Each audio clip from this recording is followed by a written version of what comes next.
Living with celiac disease or food allergy can feel incredibly isolating. They didn't understand how I felt. They didn't really care about how I felt. It's a daily battle that not everyone sees in a world that doesn't always I understand. was gaining weight all the time, even though I was so active. But it is also a journey of discovery where science and a passionate community stand right behind you, helping you move from just surviving to truly Social thriving. Llama, not a restaurant or bistro. This is my house. Your story is powerful, inspiring, and it's absolutely worth sharing. What if I brought all of these gluten-free businesses that I'm finding together? Welcome to Life Without Gluten. We're continuing our conversation with Dr. Mark Wulczynski. In this episode, we talk about celiac disease, missing gut bacteria, and what the term gluten-free really means. I wanted to also ask you a little bit about celiac disease specifically, right? Yes. So what is your focus here at McMaster, and why did you choose that specific pathway? Because I think it's quite unusual, but I think it's very probably helpful, and not a lot of people actually talk about celiac disease. So I just started to get involved with, I made a few friends in that space recently, and I was fascinated and shocked how many people actually don't know what celiac disease is at all. So from my understanding, I think it's an autoimmune disease, right, that affects the intestine, small intestine specifically, but obviously I'll let you answer that. Our definition for celiac disease is that it's a food sensitivity with autoimmune-like features. Okay. It has this autoimmune component where the immune system attacks the cells in the body, okay, and you produce antibodies against your own host enzymes as well. Okay. But because that requires the food component, gluten, yep, which is found in wheat and dairy, wheat and rye. Barley, yes, barley. Yeah.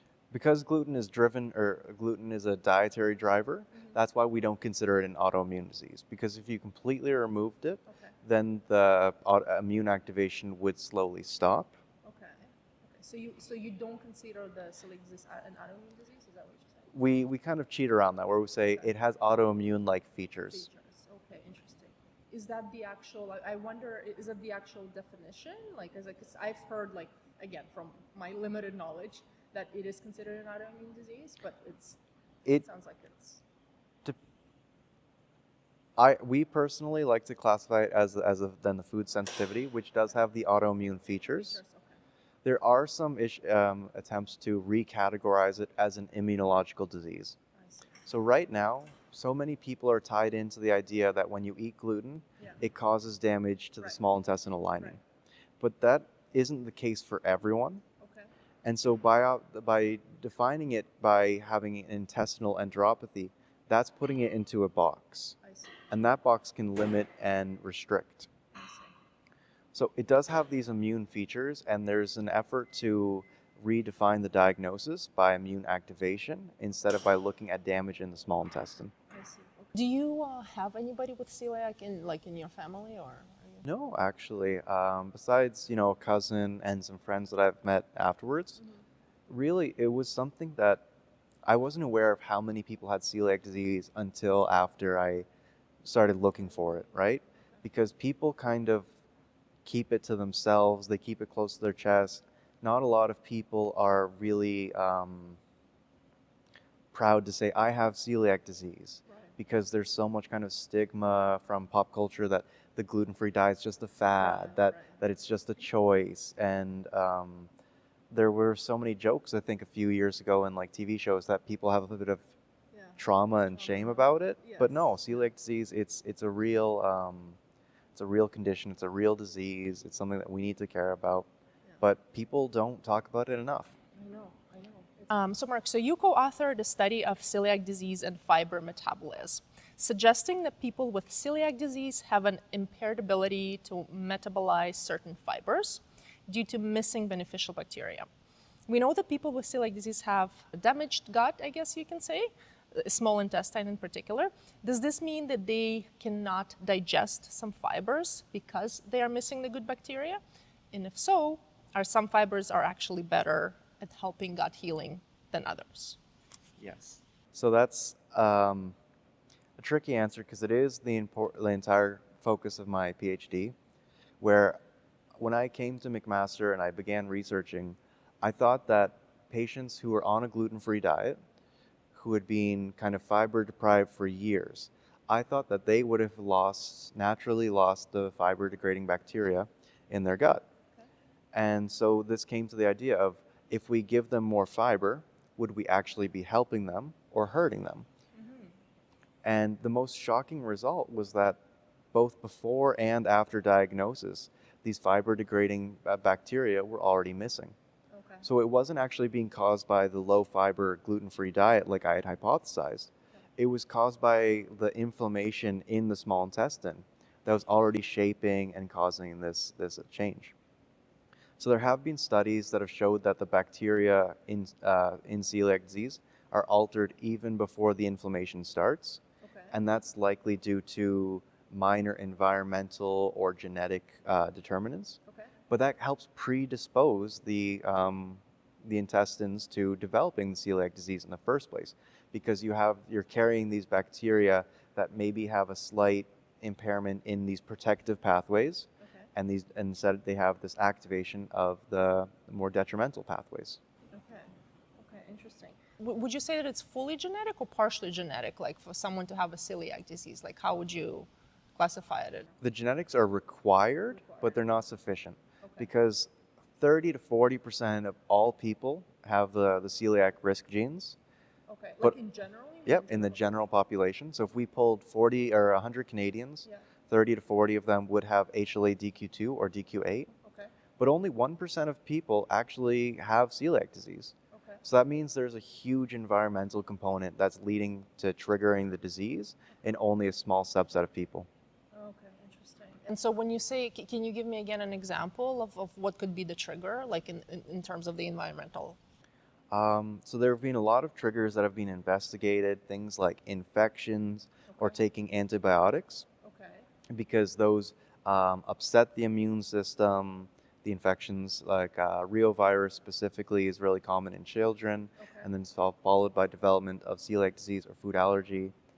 When you take antibiotics and it disrupts the community in the gut, afterwards you are more susceptible to developing celiac disease.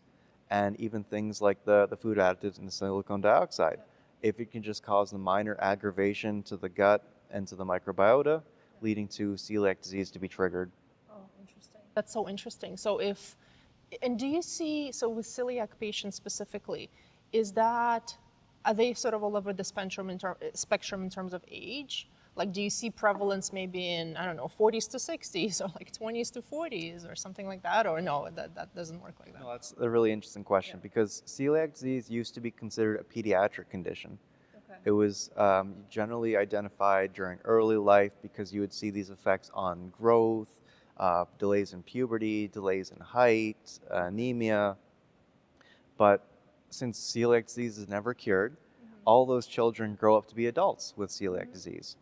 And I think actually the incidence of celiac disease in adults is growing, partly because we have better screening and diagnostics, so we're looking for it more, and also partially because this increased amount of environmental exposures.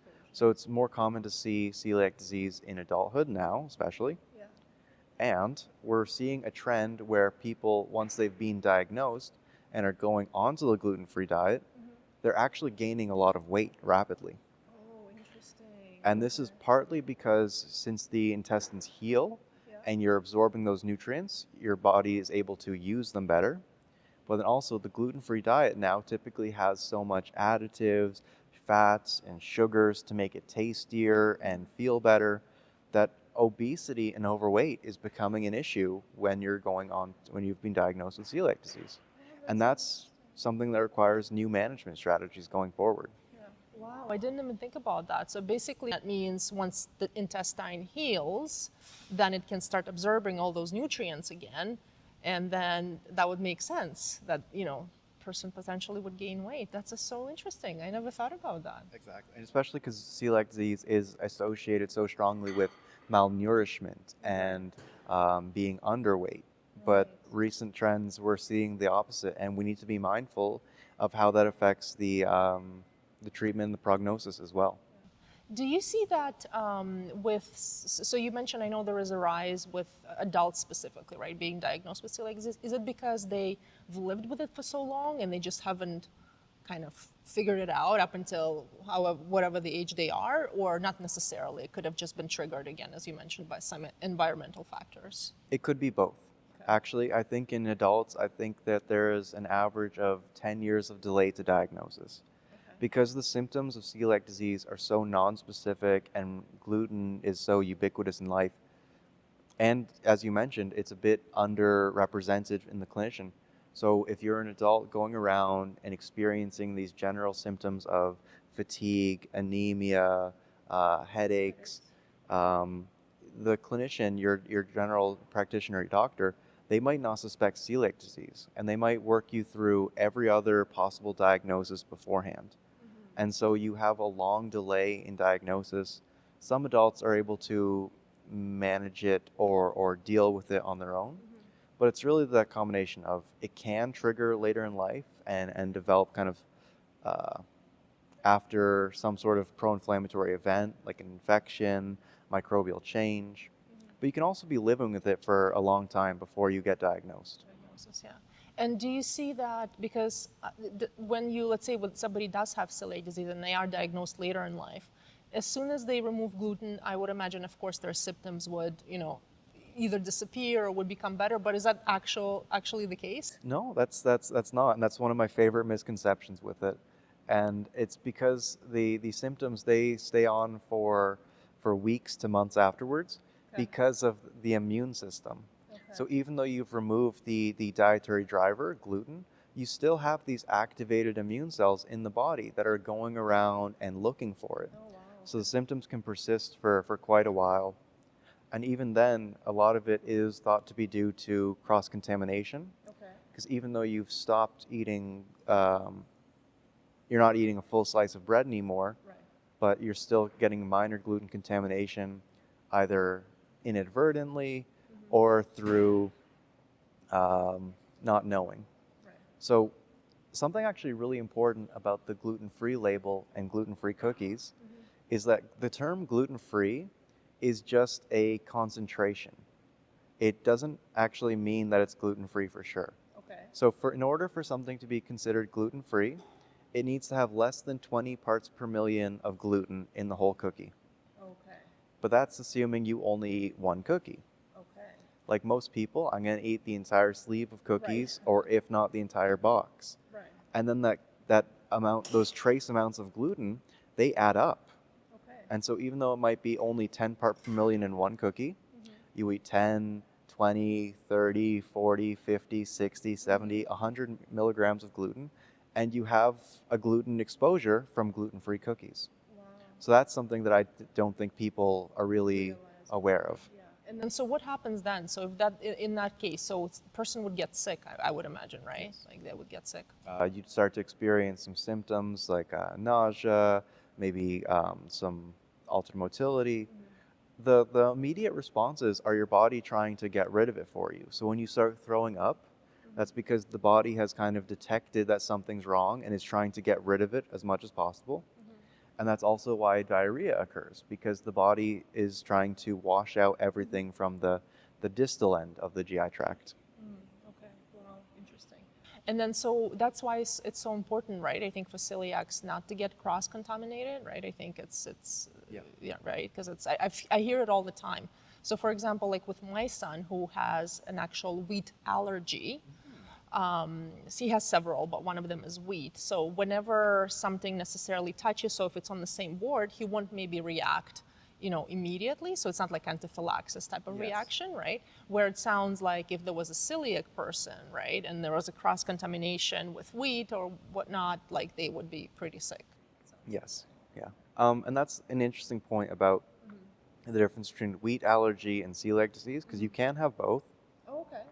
But they are both mediated through different pathways and different reactions, where one, the wheat allergies produce, this histamine is produced, and it causes this local, acute, immediate swelling and reaction. Right. Whereas with celiac disease, it's more of an a cell-mediated inflammation.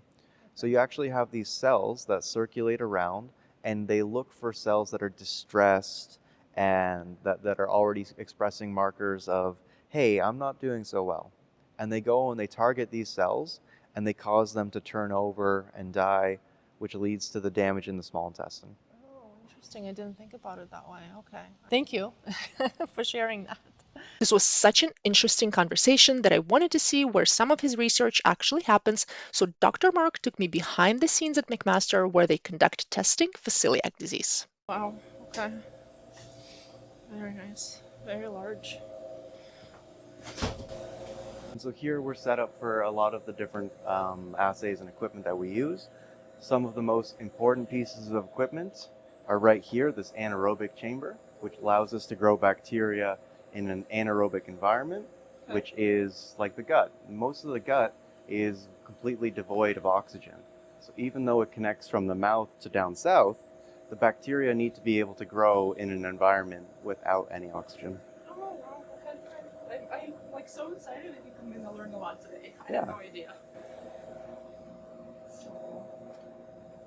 So in here, can you give an example of like what you would typically do here?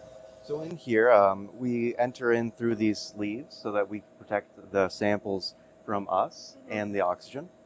We bring in different samples either derived from patients or directly from bacterial culture, and we can grow out bacteria.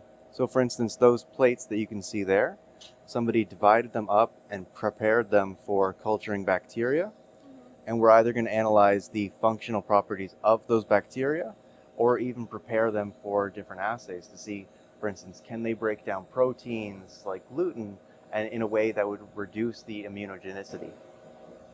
Okay. Wow. And this is like a daily type of work? Is this like... Yeah, so people come in and out of here all the time. This black box at the back is actually an incubator.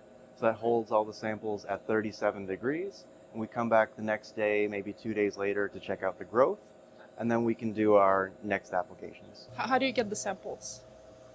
It Like, depends. is it like, do people sign up for this? Like, is this part of the research or? So one of the clinical trials that I'm coordinating now is called the McMaster Chronic GI Study. And so we look at the relationship between different bacteria and diseases. So we get samples from the saliva, from the intestines, from the feces, and we culture them. We break them down and spin out the bacteria, and then we bring them in here. So out here, we do the dirty work, and then we bring in the clean stuff in here to grow and test out. So the samples, they either come from people, and that's the dirty side, or sometimes we get them from the freezer if we've already purified and isolated those bacteria. Okay. But the ones that are even in the freezer, are they like they're from? They're usually human derived. Right. In some cases, if we can't get the bacteria that we need, we can order it from a strain collection, but it's most relevant if we can get our own clinically derived bacteria. So if we're looking at how something would behave in a patient with celiac disease, if we know it came from someone with celiac disease, we know that it's going to prepare or behave the right way. Okay. Interesting. Wow. Thank you. But it's really nice to have the patient access to the samples, and then we can process them on site and get right to using them before any of the bacteria start to die or start to slow down. It happens all very quickly. Sometimes we run right from the endoscopy appointment to the anaerobic chamber and right away begin culturing the samples. Oh, okay. Why is that? Like when you say it will die very quickly, is it like is it because of that particular bacteria you're looking at, or is it like in general? Some bacteria are very sensitive to changes and means that we need to get there as soon as possible, because if we let a subpopulation of the bacteria die, then when we do the analysis, we might be looking at the wrong pieces of the puzzle. Oh, okay. Anyways, thank you, Mark, so much for being here today, for sharing your knowledge and wisdom. Absolutely. Okay, and I think we'll stay in touch and stay tuned for more coming out of the McMaster University, right? More research.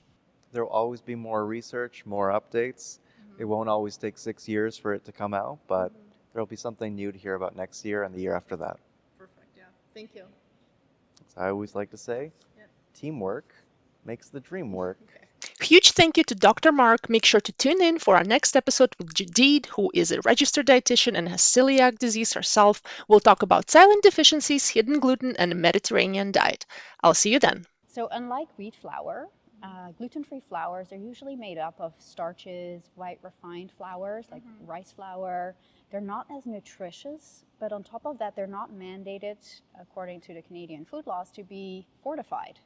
So they would lack iron, folate, vitamin B1, B2, and B3. And so those have multiple functions in our body.